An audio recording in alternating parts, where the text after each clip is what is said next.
নম নম তুলসী কৃষ্ণ প্রিয়সী রাধা কৃষ্ণের চরণ পাবো এই অভিলাষী, যে তোমার নাম লয় মনোবাঞ্ছা পূর্ণ হয়, কৃপা করে করো মোরে বৃন্দাবনবাসী।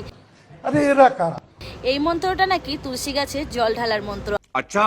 আর এই মন্ত্রটা প্রত্যেকদিন জপ করলে আর জল ঢাললে নাকি অনেক পূর্ণ হয়। আমরা এতক্ষণ এই মহিলার তুলসী জলদান বা তুলসী স্নান মন্ত্র ভুল তথ্য পেলাম। আসুন সঠিকটা জেনে নেই।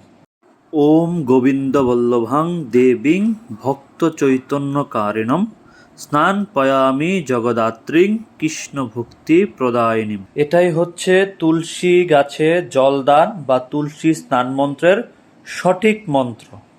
উপকৃত হয়ে থাকলে জেনে অবশ্যই ভিডিওটা শেয়ার করবেন। জয় রাধেশ্যাম।